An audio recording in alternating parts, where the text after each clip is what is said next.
Thank you for visiting the Combs Waterkotte YouTube channel. We are a leading criminal defense law firm in Illinois and Missouri, with over 600 perfect reviews and a long history of client satisfaction, criminal case dismissals, charge reductions, and victories. Our firm has created these audio articles to help protect your freedom, reputation, and rights. If we are hired for your case, we will not give up until you receive fair justice. Assault Charges Lawyer, Chicago. If you're facing assault charges in Chicago, Illinois, or anywhere in the Cook County area, you need legal assistance right away. The experienced criminal defense lawyers at Combs Waterkotte can take on your assault case and fight to get your charges reduced or dismissed. To learn more, give us a call today at 312-500-HELP. Assault Charges Lawyer in Chicago, serving all of Cook County. An assault charge conviction in Chicago can lead to fines, time in jail, or even a lengthy stint in prison for extreme circumstances. The last thing you should do is take on your assault charges alone. You need a defense attorney who understands the law and can reduce the impact that your assault charges will have on your life and career. At Combs Waterkotte, we have years of experience successfully litigating against assault charges in Chicago, Illinois. Our firm's combined 6+ decades of legal experience means we have a deep understanding of Illinois criminal law, and our client-centered approach means you'll have access to us to know what's going on with your case 24 hours a day, 7 days a week.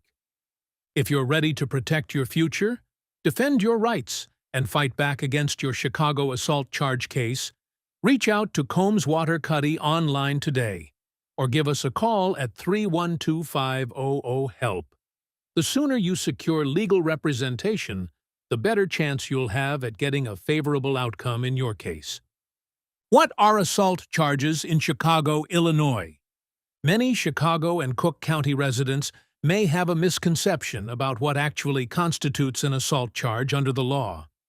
The Illinois Criminal Code simply defines assault as engaging in conduct that places another in reasonable apprehension of receiving a battery. In other words, assault in Chicago essentially means threatening someone else with harm. No physical contact with another person is required for prosecutors in Cook County to levy an assault charge. All that matters is that a person was threatened, and that threat gave them reasonable fear of being injured. They do not actually have to be injured for the charge to apply. Acts like raising a fist and threatening to hit someone, or verbally threatening someone else while advancing toward them, aggressively constitute assault under Illinois law. Aggravated assault in Chicago. The aggravated assault statute in Illinois consists of more severe threats, often involving weapons and protected groups of individuals. There are certain conditions required for an aggravated assault to take place. Aggravated assault happens when an assault occurs in a public place, like a street, park, or house of worship.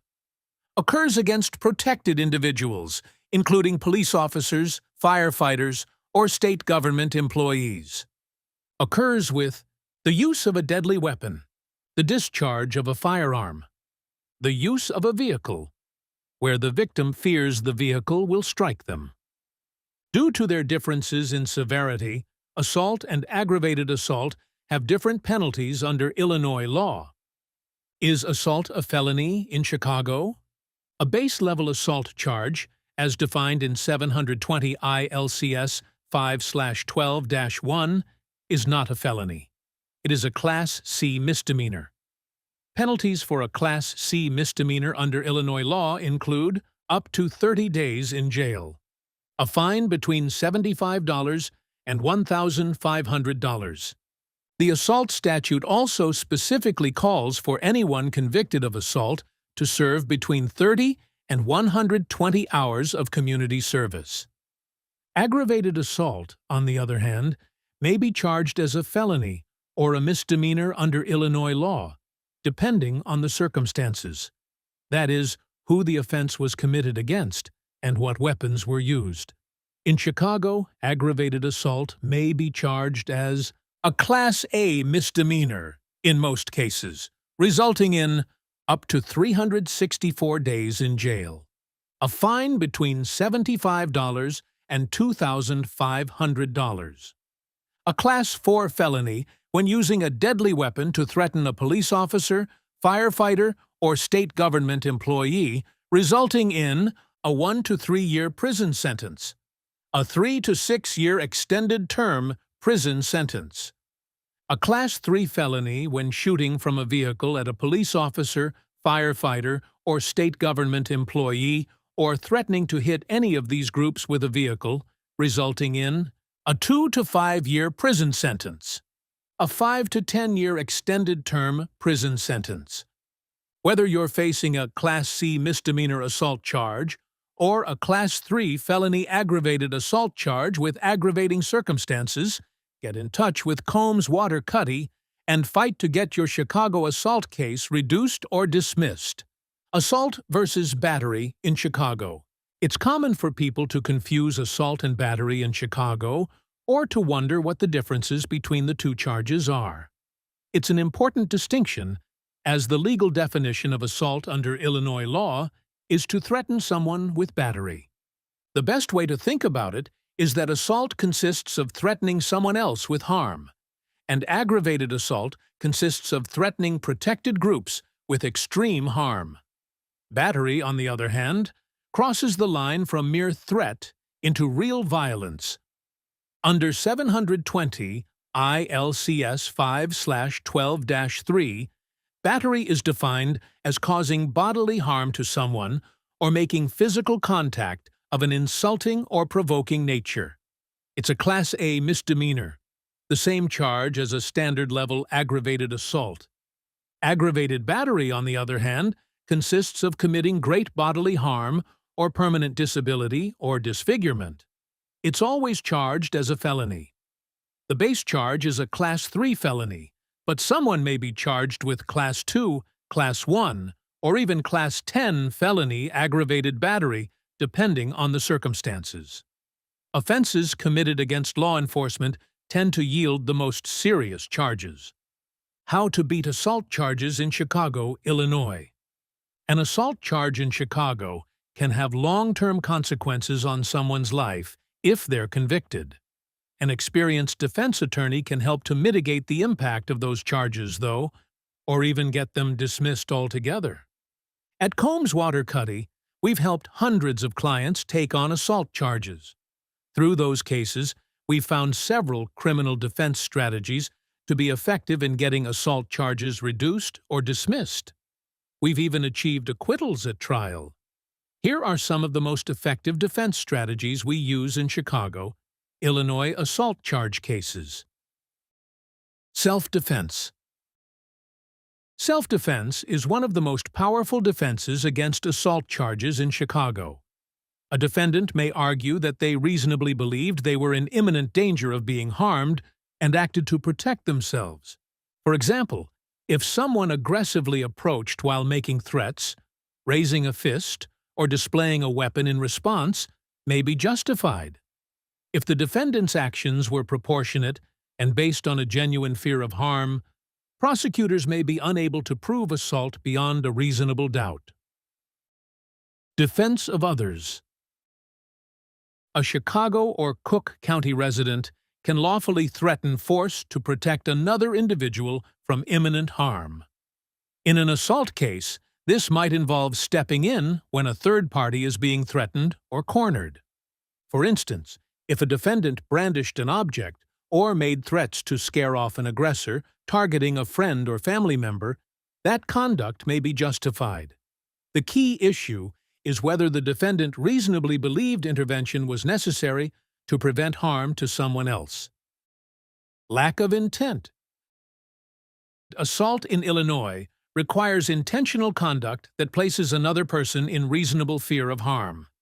If the defendant did not intend to threaten or frighten anyone, the charge may fail. As an example, A person gesturing animatedly during an argument or holding an object without realizing it could be perceived as threatening may lack the required intent to prove the charge. Demonstrating that the conduct was accidental, misunderstood, or not meant to intimidate can be an effective defense strategy. Alibi. An alibi defense can completely defeat an assault charge by showing that the defendant was somewhere else when the alleged incident occurred. This may involve surveillance footage, phone location data, receipts, or witness testimony confirming the defendant's whereabouts. If an alleged victim, for example, claims they were threatened at a specific location and time, but the defendant can prove they were at work or were in another part of Chicago, the prosecution's case may collapse entirely. Fourth Amendment violations. If law enforcement officers obtained evidence through unlawful search or seizure, that evidence may be suppressed. In assault cases, this could involve improperly obtained video footage, weapons, or other physical evidence. For example, if the police entered a home without a warrant or valid exception and seized an object allegedly used to threaten someone, that evidence may be excluded for Fourth Amendment violations.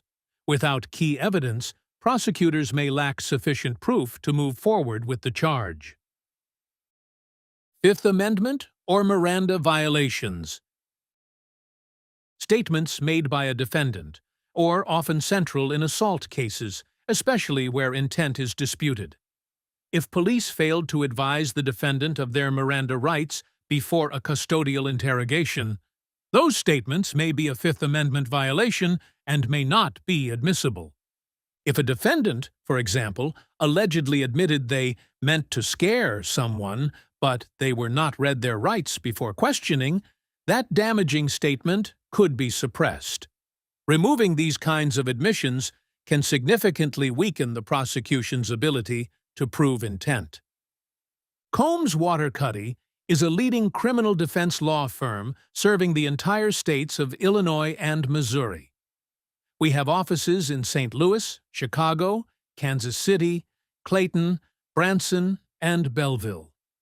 We look forward to helping you with your criminal defense attorney needs.